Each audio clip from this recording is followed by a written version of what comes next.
है आप सभी का आपके अपने चैनल मार्केट एकेडमी में। दोस्तों आज के इस वीडियो में हम एक और अपकमिंग एसएमई आईपीओ जो कि 1 अगस्त को ओपन होने जा रहा है उसका डिटेल एनालिसिस करेंगे। दोस्तों कंपनी का नाम है विंसीज आईटी सर्विसेज लिमिटेड। दोस्तों इस कंपनी की ग्रे मार्केट में काफी अच्छी डिमांड नजर आ रही है।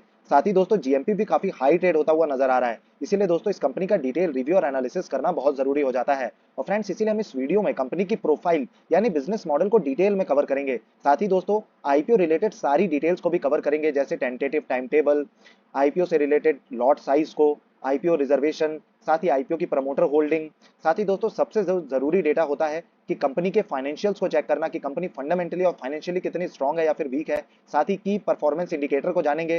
साथ ही ऑब्जेक्ट्स ऑफ द इशू को डिस्कस करेंगे, जिससे हमें पता लगेगा कि कंपनी अपने आईपीओ को किस रीजन के तहत लेकर के आई है, कि कंपनी आईपीओ से जो पैसा रेस करेगी उससे कंपनी काम क्या करने वाली है।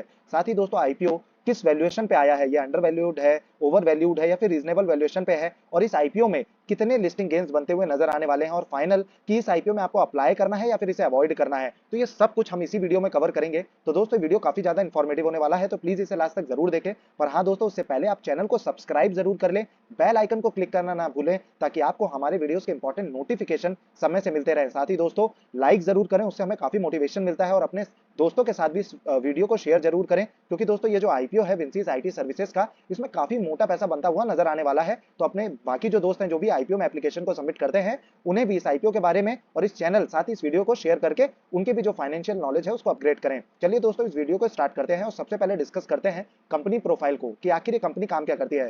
So friend, this company is incorporated in 2008। Vincis ID Services Limited is engaged in offering services in IT skill development, training, and certification domain. The company is a part of Vincis Group. As of now, the group comprises of 8 entities operating in India, as well as having a marked global footprint in USA and Middle Eastern countries. Vincis IT India Limited offers training and certification, IT development and services, digital learning, project management, and technology trading. Vincis IT is an ISO certified organization and dedicated as an accredited training services provider to meet growing demand for training and workforce development. And company specializes in corporate training and consulting across broad range of domains. They are trusted partners for entities like Skillsoft, CompTIA, Oracle. साथ ही दोस्तों काफी बड़े नाम भी शामिल हैं, जैसे Microsoft, IBM, Autodesk. तो दोस्तों काफी बड़े क्लाइंट्स जो हैं वो कंपनी के फोलियो में शामिल हैं। एंड साथ ही दोस्तों इसका जो मेनली काम है वो आईटी सर्विसेज ये कंपनी प्रोवाइड कराती है, जिसमें मेनली ये ट्रेनिंग और जो सर्टिफिकेशन जो कोर्सेज होते हैं उनको प्रोवाइड कराती है। आईटी डेवलपमेंट सर्विसेज जो होती है, या फिर जो न्यू रिक्रूट होते हैं आईटी की किसी कंपनी में, जो जो एम्प्लॉयज होते हैं उनको जो ट्रेनिंग दी जाती है, जैसे digital learning, project management related, या फिर जिस टेक्नोलॉजी पे वो काम करते हैं उस टेक्नोलॉजी की ट्रेनिंग वगैरह प्रोवाइड कराने का कंपनी का कामकाज है। अगर कंपनी की वेबसाइट को विजिट करें तो उसमें भी आप देखेंगे कि कंपनी के कामकाज में सबसे मेन है training and certification course provide कराना, साथ ही आईटी डेवलपमेंट सर्विसेज प्रोवाइड कराना, डिजिटल लर्निंग प्रोवाइड कराना। तो दोस्तों इस तरीके का कुछ कंपनी का मेनली कामकाज निकल करके आ रहा है। वहीं दोस्तों अब आईपीओ रिलेटेड डिटेल्स को भी डिस्कस कर लेते हैं। तो ये आईपीओ 1 अगस्त को ओपन होगा और इसकी क्लोजिंग 4 अगस्त को रहने वाली है। दोस्तों अलॉटमेंट की जानकारी आपको लगेगी 9 अगस्त को। वहीं अगर आपको अलॉटमेंट नहीं मिलता तो 10 अगस्त को आपके जो पैसे हैं वो आपको रिफंड कर दिए जाएंगे। और दोस्तों अगर आपको अलॉटमेंट मिल जाता है तो 11 अगस्त को आपके शेयर्स आपके डीमेट अकाउंट में क्रेडिट कर दिए जाएंगे। इसकी लिस्टिंग 14 अगस्त को देखने को मिलने वाली है। वहीं दोस्तों अगर फेस वैल्यू की बात करें तो 10 रुपए पर शेयर की फेस वैल्यू डिसाइड की गई है, और प्राइस की बात करें तो प्राइस बैंड डिसाइड किया गया है 121 टू 128 पर शेयर का। अब दोस्तों जब भी आप किसी आईपीओ में एप्लीकेशन को सबमिट करते हैं तो हमेशा अपर जो प्राइस बैंड होता है, तो जो अपर प्राइस बैंड इस आईपीओ में है वो है 128 का। तो 128 का जो अमाउंट है उसी के हिसाब से उसी प्राइस पे अपने जो एप्लीकेशन है उसको सबमिट करें। साथ ही दोस्तों जो लॉट साइज है इस आईपीओ में वो है 1000 शेयर का। अब दोस्तों क्योंकि एक एसएमई कैटेगरी का आईपीओ है तो इसमें जो लॉट साइज है वो एक बहुत ही मेजर रोल प्ले करता है, क्योंकि फर्दर जब आपको ये आईपीओ अलॉट हो जाता है तो इसमें जो ट्रेडिंग होगी वो होगी लॉट में ही। मतलब आप इसमें ऐसा नहीं कि एक या फिर दो या फिर 100 या फिर 200 शेयर को बाय या फिर सेल कर सकते हैं। इसमें लॉट में ही ट्रेडिंग होती है, मतलब 1000 शेयर को ही बाय करना होगा एट अ टाइम, या फिर 1000 शेयर को ही सेल करना होगा। और जो एसएमई आईपीओ होते हैं इनमें जो अमाउंट भी लगता है वो 1 लाख से ऊपर का लगता है रिटेल कैटेगरी में ही। वहीं दोस्तों अगर टोटल इशू साइज की हम बात करें तो 49.84 करोड़ का इशू रहने वाला है, जो कि पूरा का पूरा फ्रेश इशू है। इसमें ऑफर फॉर सेल कुछ भी नहीं है, ये भी काफी पॉजिटिव पॉइंट है। बाकी दोस्तों अगर आप एसएमई आईपीओ को डिटेल में समझना चाहते हैं तो आप आई बटन पे क्लिक कर इस वीडियो को जरूर देखें, उसके बाद एसएमई आईपीओ से रिलेटेड आपको कोई भी डाउट नहीं रहने वाला है। वहीं दोस्तों इशू टाइप की अगर हम बात करें तो बुक बिल्ड इशू आईपीओ रहने वाला है, जिसकी लिस्टिंग एनएसई एसएमई में होने जा रही है। दोस्तों अगर इस आईपीओ के लॉट साइज की हम बात करें तो जैसा कि मैंने बताया था, अगर आपको रिटेल कैटेगरी से किसी एसएमई आईपीओ में एप्लीकेशन को लगाना है तो जो अमाउंट आपको लगता है वो 1 लाख से ऊपर का लगता है। तो इसमें भी अगर रिटेल कैटेगरी से आप एक लॉट यानी 1000 शेयर के लिए एप्लीकेशन या फिर बिडिंग इस पर्टिकुलर इशू में लगाना चाहते हैं तो जो अमाउंट आपको लगेगा वो है 1,28,000 रुपीज का।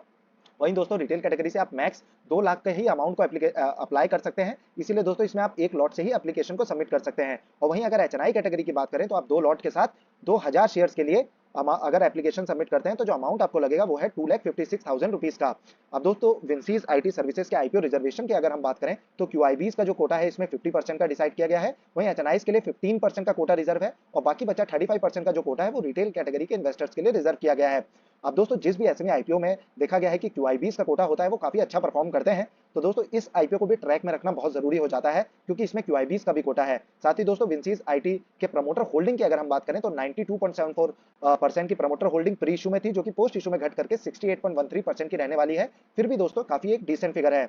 अब दोस्तों सबसे जरूरी जो डेटा होता है उसे चेक कर लेते हैं कंपनी के फाइनेंशियल्स को। तो अगर हम टोटल एसेट्स की बात करें तो टोटल एसेट्स लगातार बढ़ते हुए नजर आए हैं। इवन अगर आप देखें साल 2022 से साल 2023 तक में ऑलमोस्ट ये फिगर डबल होता हुआ नजर आया है।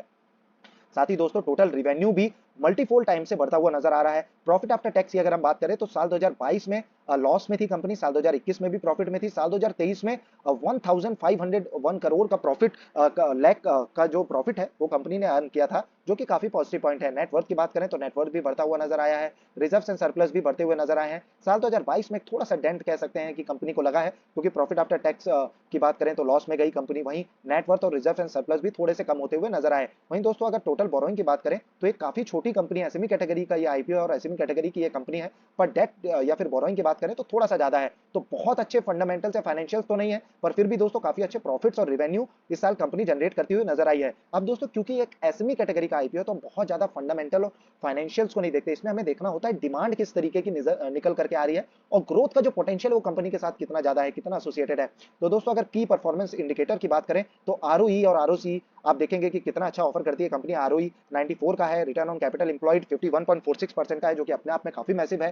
डेट टू इक्विटी जैसा कि एक कंसर्न वाला फैक्टर रहने वाला है, काफी ज्यादा है 0.93। अर्निंग पर शेयर 15 का है, रिटर्न ऑन नेटवर्थ 60.72% का कंपनी ऑफर करती है। वहीं दोस्तों ऑब्जेक्ट्स ऑफ द इशू की अगर हम बात करें तो कंपनी ने जो पॉइंट दिए उसमें है to meet working capital requirements, loan to subsidy and repayment of loan of subsidiary. तो दोस्तों ये काफी अच्छा पॉइंट है कि कंपनी अपने जो लोन है उनको पे करना चाहती है, साथ ही डेट को कम करना चाहती है। एंड जो थर्ड पॉइंट है वो है जनरल कॉर्पोरेट पर्पस। फोर्थ है to meet public issue expenses.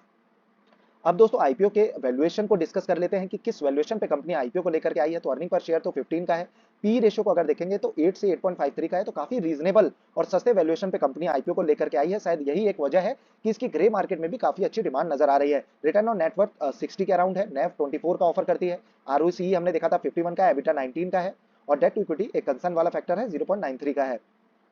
अब दोस्तों सबसे जरूरी जो डेटा होता है उसे चेक कर लेते हैं कि जीएमपी कितना चल रहा है, ग्रे मार्केट में किस तरीके की डिमांड इस पर्टिकुलर आईपीओ के लिए निकल करके आ रही है। तो जीएमपी अभी से दोस्तों 70 के अराउंड ट्रेड होता हुआ नजर आ रहा है, काफी अच्छा कारोबार, काफी अच्छी डिमांड नजर आ रही है इस पर्टिकुलर आईपीओ के लिए। और इस हिसाब से एस्टिमेटेड लिस्टिंग गेन्स नजर आ रहे हैं 54.69% के। सब्जेक्ट टू सौदा रेट भी काफी बढ़िया है 59,500 रुपीज का, तो काफी मोटा पैसा बनता हुआ नजर आने वाला है इस पर्टिकुलर आईपीओ में। और दोस्तों इसका जो फाइनल डिसीजन है वो हम लेंगे 4 अगस्त को on the basis of subscription status, GMP and anchor investors की बुकलिस्ट को भी जरूर चेक करेंगे। फंडामेंटल फाइनेंशियल्स हमने ऑलरेडी चेक किए हैं। सब्सक्रिप्शन 1 अगस्त को ओपन हो जाएगा, 4 अगस्त तक आप वेट करें सब्सक्रिप्शन कितना निकल करके आ रहा है, किस तरीके का जीएमपी फ्लक्चुएशंस देखने को मिल रहा है, कि जीएमपी बढ़ता हुआ नजर आ रहा है या गिरता हुआ नजर आ रहा है। साथ ही दोस्तों क्योंकि इसमें क्यूआईबी का कोटा है तो एंकर इन्वेस्टर की बुकलिस्ट भी चेक करेंगे। 4 अगस्त को फाइनल डिसीजन लेंगे। पर दोस्तों जिस हिसाब से अभी जीएमपी नजर आ रहा है, फंडामेंटल्स नजर आ रहे हैं, डिमांड नजर आ रही है ग्रे मार्केट में, उस हिसाब से आईपीओ काफी अच्छा परफॉर्म कर सकता है। तो आप इस आईपीओ में एप्लीकेशन को सबमिट कर सकते हैं। पर फिर भी दोस्तों जब भी किसी आईपीओ में एप्लीकेशन को सबमिट करें उससे पहले अपनी खुद की भी ओन रिसर्च करें और साथ ही अपने फाइनेंशियल एडवाइजर की सलाह लेना ना भूलें। बाकी अगर दोस्तों आईपीओ की बात करें तो एसबीएफसी फाइनेंस की जो जीएमपी है वो 38 के राउंड ट्रेड हो रहा है। इस हिसाब से एस्टिमेटेड लिस्टिंग इन 66.67% की लिस्टिंग शो कर रहे हैं, जो कि अपने आप में काफी मैसिव फिगर है। दोस्तों ये मेनलाइन कैटेगरी का आईपीओ जिसपे हमने डेडिकेटेड वीडियो ऑलरेडी आज ही के दिन अपलोड किया है, तो उसको आई बटन पे क्लिक कर आप जरूर देख सकते हैं। इस साल का एक और धमाकेदार जो आईपीओ रहने वाला है एसएमई कैटेगरी में वो है दोस्तों ओरियाना पावर एसएमई आईपीओ। इसका जीएमपी 100 के अराउंड ट्रेड हो रहा है। इस हिसाब से एस्टिमेटेड लिस्टिंग गेन निकल करके आ रहे हैं 84.75% के और 1 लाख से ज्यादा का प्रॉफिट जो है वो लिस्टिंग डे के दिन ही बनता हुआ नजर आने वाला है। तो इस आईपीओ पे जरूर एप्लीकेशन को सबमिट करें। साथ ही दोस्तों श्री टेक टैक्स की अगर हम बात करें तो 36 का जीएमपी है, 59.02 के एस्टिमेटेड लिस्टिंग गेन्स नजर आ रहे हैं, 61,200 का सब्जेक्ट टू सौदा रेट है, तो ये भी एक काफी बढ़िया एसएमई आईपीओ है, जिससे भी इस आईपीओ में अलॉटमेंट मिलता है वो काफी लकी रहने वाला है। यथार्थ हॉस्पिटल एक मेनलाइन कैटेगरी का आईपीओ है, जीएमपी 72 का है, एस्टिमेटेड लिस्टिंग गेन्स 24% के नजर आ रहे हैं। इनोवेटर्स एंटरटेनमेंट नेटवर्क की बात करें तो 11 का जीएमपी है, 22% के एस्टिमेटेड लिस्टिंग गेन्स नजर आ रहे हैं, 28,000 का सब्जेक्ट टू सौदा रेट है। येसंस कैमेक्स केयर की बात करें तो 9 का जीएमपी है और साथ ही 22.50% के एस्टिमेटेड लिस्टिंग गेन्स हैं, 23,000 का सब्जेक्ट टू सौदा रेट है। बाकी दोस्तों इन सारे ही आईपीओस पे हमने डेडिकेटेड वीडियो ऑलरेडी अपने इस चैनल पे अपलोड किए हुए हैं। आप एक एक कर सारे ही वीडियोस को और सारे ही आईपीओस का एनालिसिस देख सकते हैं। आप देखेंगे कि हम सारे ही आईपीओस को डिटेल में रिव्यू और एनालिसिस जो है इसी चैनल में कवर करते हैं सारे ही आईपीओस का। तो आप चैनल को जरूर सब्सक्राइब करें अगर आप आईपीओ में इंटरेस्टेड है। साथ ही दोस्तों अगर आप फाइनेंस रिलेटेड जो बुक्स हैं उनकी समरी एनिमेटेड फॉर्म में देखना और सुनना चाहते हैं तो वो भी आप इस प्लेलिस्ट को चेकआउट कर सकते हैं। खास तौर पर दोस्तों इस प्लेलिस्ट को जरूर चेकआउट करें। वीकेंड चल रहा है, वीकेंड में अगर आप फंडामेंटल एनालिसिस सीखना चाहते हैं, अपने पोर्टफोलियो में स्ट्रॉन्ग फंडामेंटल वाली कंपनीज को सिलेक्ट करना चाहते हैं जो मल्टीफोल्ड रिटर्न्स दें, आगे चल के मल्टी बैगर बने, तो इसके लिए दोस्तों आपको थोड़ा सा समय मार्केट को देना होगा, चीजों को समझना होगा, रेशियोज को समझना होगा, फंडामेंटल एनालिसिस सीखनी होगी। उसके बाद आप अपना एक डाइवर्सिफाइड और स्ट्रॉन्ग फंडामेंटल कंपनीज को सिलेक्ट कर अपना पोर्टफोलियो का निर्माण कर सकते हैं। तो दोस्तों उसके लिए आप इस प्लेलिस्ट को जरूर चेकआउट करें। इसमें हमने बहुत ही सिंपल लैंग्वेज में फंडामेंटल एनालिसिस आपको सिखाई है। साथ ही दोस्तों हम अपने इस चैनल में sector wise analysis, technical analysis, fundamental analysis, mutual fund related सारी डिटेल, साथ ही अगर आप इस शेयर मार्केट में नए हैं तो बिगिनर्स के लिए सारी जो टर्मिनोलॉजीज हैं, मार्केट को किस तरीके से मार्केट में काम किया जाता है, मार्केट में किस तरीके से आपको उतरना है, क्या चीजें आपको जानना कितनी जरूरी होती है, वो सब कुछ हमने इसमें कवर किया। साथ ही दोस्तों निफ्टी का वीकली व्यू हो चाहे डेली मार्केट अपडेट हो, शेयर मार्केट रिलेटेड जो भी न्यूज और इवेंट्स होते हैं सभी को डिटेल में कवर करते हैं। साथ ही ऑप्शन ट्रेडिंग पे हमारी एक सेपरेट प्लेलिस्ट है, तो आप जरूर चैनल को सब्सक्राइब करें, वीडियो को जरूर लाइक करें, वीडियो को शेयर करना ना भूलें और बेल आइकन को क्लिक करें ताकि आपको हमारे वीडियोस के इंपॉर्टेंट नोटिफिकेशन समय से मिलते रहें। धन्यवाद दोस्तों, जय हिंद।